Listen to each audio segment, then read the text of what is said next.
Down here at Psychology Ninjas HQ, we're looking at operant conditioning today from learning theories. So because this is a theory, what we would need to do for our AO1 marks is to get all of the key terms associated with that theory well explained. This involves talking about the process of learning, that learning is the result of reinforcement, and we make associations between the rewards or the punishments and a given behaviour. When explaining reinforcement, you want to be saying that reinforcement is about encouraging behaviour. That if we have positive reinforcement, we're adding a reward to encourage behaviour, and negative reinforcement, we're taking away some unpleasant feeling, again, to encourage that behaviour. Punishment is all about stopping a behaviour, positive adding something negative, negative punishment is about removing something enjoyable. So be really careful with punishment, especially when you're using the example of detentions, because it's both positive and negative punishment. Then we're moving on to reinforcers. Primary have biological significance, intrinsic value in themselves. Secondary don't. It's the fact that we've associated that thing, that reward chart, that money, with something that we can buy with those primary reinforcers that gives it its value. How am I going to evaluate? Well, this is a theory, so we're sticking with soda. This breaks down into having research support, opposing the research, a different theory, and application. You want to be trying to either extend your existing point in your elaboration or countering it. By doing so, you're going to develop logical chains of reasoning, making sure that we're getting into those higher levels of marks. So, if we have this 8 marker, evaluate operant conditioning as an explanation of learning, how does this break down? Well, you want to start by explaining that process and then going into your research support. You're going to talk about Skinner's study and that this used primary reinforcers as a positive reinforcement, that when the rat pulled the lever, getting the food pellet, they continue to do so. You could talk about how some studies in reinforcement have used electrocution pads in order to prevent those behaviours or stop them. You can also use Chase et al., who looked at human participants and the role of positive reinforcement, and brain studies reveal neural correlates, so parts of our brain are active when we relate to reinforcement, and we're talking here about that dopamine reward pathway.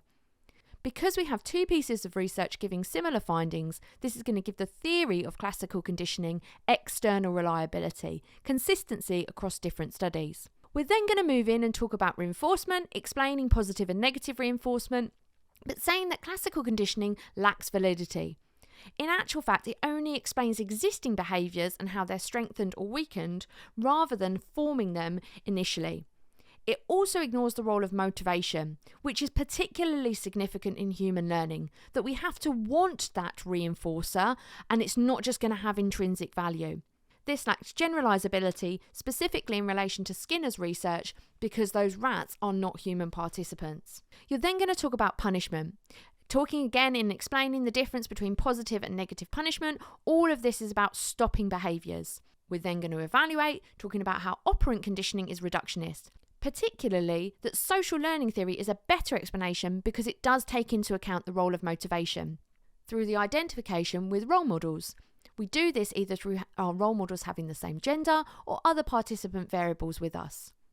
Social learning theory also explains how we can have responses without direct experiences that's not acknowledged by operant conditioning. Therefore, mini conclusion here is that operant conditioning lacks validity, lacks accuracy in explaining learning.